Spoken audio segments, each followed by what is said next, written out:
Assalomu alaykum azizlar. Ismim Jumanazar, familiyam Xushbakov. Sharq Properties kompaniyasida ham co-founder, ham o'zim real estate bo'yicha mutaxassisman. Bugun biz Danube kompaniyasidamiz va Danube kompaniyasi haqida sizlarga qisqacha eng foydali bo'lgan ma'lumotlarni beramiz, chunki juda ko'pchilik o'zbek investorlari aynan Danube kompaniyasidan uy olish haqida o'ylayapti. Shuning uchun qisqa va lo'nda foydali bo'lgan ma'lumotlarni sizlar bilan ulashamiz. Ketdik. Birinchi bo'lib Danube kompaniyasini mana shu proyektlarni topshirgan allaqachon, ya'ni yangi kompaniya emas, haqiqatan ishonsa bo'ladigan kompaniya. Shu paytgacha Jewel Skies, Waves juda ko'p proyektlarni allaqachon topshirgan. Eng ayniqsa e'tibor qilishimiz kerak bo'lgan narsa o'z vaqtida topshirgan va ba'zi proyektlarni 6 oy topshirilishi kerak bo'lgan vaqtdan ko'ra ertaroq topshirgan. Hozirgi paytda sotuvda bo'lgan proyektlarga keladigan bo'lsak, birinchi Base 102 proyekti downtowndan shundoqqina yonginasida Business Bay metrosini yonginasida joylashgan. Qisqa muddatli ijaraga ideal variant. Bir tomondan Burj Khalifa ko'rinib tursa, boshqa tomonidan esa demak Dubay kanali va umuman olganda suvga qaragan kvartiralar bo'ladi. 102 etajdan iborat sentr joyida joylashgan. Narxlari boshqasi to'g'risida demak ekraningizda ko'rishingiz mumkin. Va keyingi proyekt Shohruxxonni brendi nomida ofis binolar qurilyapti. Sheikh Zayed Roadga shundoqqina yaqingina joyda joylashgan va probka degan narsa bo'lmaydi. Yaxshi tomoni shu. Bu yerda 30 dan ortiqroq, o'z Danube kompaniyasi haqida gapirgan paytimizda ikkita narsa esga keladi. Birinchisi oylik to'lov 1%, ikkinchisi esa demak 30 dan ortiqroq, 50 dan ortiqroq ba'zi bir proyektlarida qo'shimcha imkoniyatlari bor. Aynan mana shu ofis ijarasi yiliga 17% dan narx oshishini kuzatishimiz mumkin statistik ma'lumotlarga qaraganda va ofis ijaralari odatda 1 yilga emas, 3 yildan 5 yilgacha, ba'zi joylarda esa 10 yil, 20 yilgacha kerak bo'lsa bitta odam turadigan bo'lsa, chiqib ketmasdan sizga daromad keltirib turadi. Ofis ideal variant. Ofis to'g'risida ajoyib bitta video qilamiz, ya'ni ofislar nima uchun sizga yaxshiroq investitsiyaligini tushuntiradigan u videomizni ham alohida ko'rib olishingiz mumkin bo'ladi. Keyingi proyektimiz bu Breeze proyekti. Maritime City'da joylashgan, orolda, dengizni shundoqqina yonginasida joylashgan. Aytganimdek, hamma proyektida Danube'da oyiga 1% dan to'lab olishingiz mumkin, oyiga 1% dan. Va bu proyektimizda 60 qavat bo'ladi. Premium proyekt hisoblanadi. Buni ham o'ziga yarasha demak ko'plab imkoniyatlari bor. O'zini basseynlari ko'rsangiz, eng yuqori qavatida ham demak basseyni bor.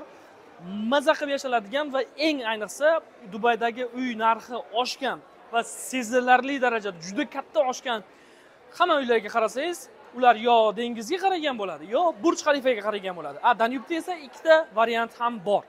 Keyingi proyektda bu Aspires proyekti. Bu Aspires proyekti Sport City'da joylashgan, ekonom klass, 350-400 ming dollarga, demak, one bedroom topsa bo'ladi, ya'ni 2 xona topsa bo'ladi. Studiyalarimiz esa taxminan 230-240 ming dollar atrofidan boshlanadi.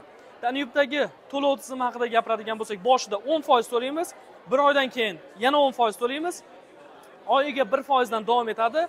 30% ni kaliti qo'lga olganingizdan keyin ijaraga qo'yish orqali yoki bo'lmasam demak o'zingiz kirib yashash orqali ijaraga pul bermasdan o'zingizni uyingizni pullarini to'lashingiz mumkin bo'ladi. Hozir show apartamentlarni ko'rsatamiz. Hamma variantlar demak Danube'da har bir proyektining narxlari har xil, joylashuviga qarab turib, premium klassligiga qarab turib, agar demak quyida yozilgan raqamlarga qo'ng'iroq qilsangiz yoki Telegram yoki WhatsAppdan yozsangiz, biz sizga eng zo'r variantlarni birgalikda topib beramiz. Ana endi showroomini ko'rsataman. Bu one bedroom deyiladi. Ya'ni bir yotoqxona deyiladi.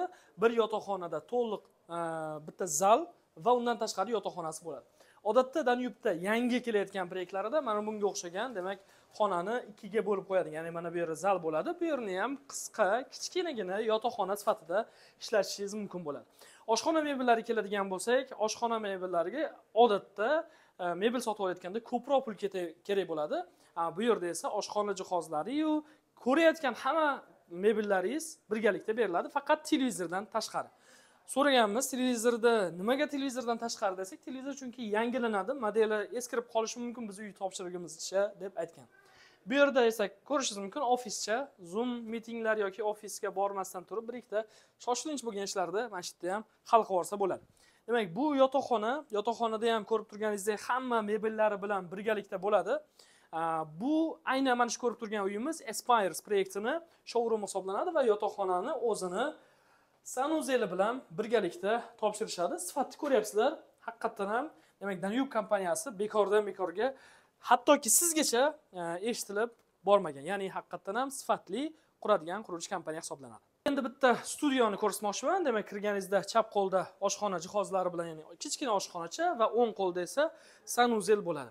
Va mana bu mehmonxona uchun, ya'ni mehmonxonani o'rniga alternativa sifatida kunlik ijaraga berishga idealli variant.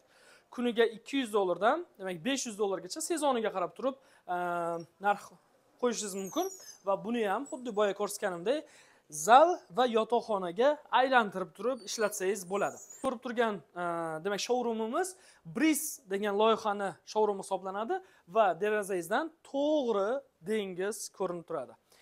Mehmonxona sifatida kunlik ijaraga beraman desangiz yoki ertaga bitgandan keyin qaytarib sotaman desangiz idealni variant. Endi o'zingiz yashash haqida gapirmasak ham bo'ladi, mazaligini o'zingizdan bilib turibsiz. Danube kompaniyasi to'g'risida aslida aytiladigan ma'lumot juda ham ko'p, lekin YouTube'da juda ham ko'p sizni misol uchun ma'lumot bersak, ba'zi joyini tushunishingiz, ba'zi joyini tushunmasligingiz, qandaydir savollar sizda paydo bo'lsa, savollaringizga javob ola olmay qolishingiz mumkin. Aynan mana shuning uchun quyidagi raqamlarni, demak, chiqarib qo'yamiz ekranimizga. Aynan mana shu raqamlarga Telegram orqali yoki WhatsApp orqali bog'lansangiz, biz sizga aynan sizga mos keladigan proyektni tanlaymiz. Business Baydami yoki Silikon oazizdami yoki bo'lmasam dengizga qaraganmi yoki tijoriy ofislardan birortasinimi tanlaymizda, undan keyin rastrojkalari, oylik to'lovlari hammasi to'g'risida ma'lumot beramiz. Danube haqida, demak, qisqachasiga aytadigan bo'lsak, xulosa qiladigan bo'lsak, to'liq mebellangan bo'ladi. Eng yaxshi lokatsiyalarni tanlaydi. Oyiga 1% dan to'lov bo'ladi. Boshda 10% va 4% davlat solig'ini to'laganingizdan keyin darhol kadastr chiqadi va sizning nomingizga, hali qurilayotgan uyda sizning nomingizga to'liqligicha kadastr chiqishi mumkin bo'ladi. Batafsil ma'lumot olish uchun va umuman olganda sizga eng zo'r unitlarni tanlashimiz uchun aloqaga chiqing va birgalikda eng zo'r variantlarni tanlaymiz.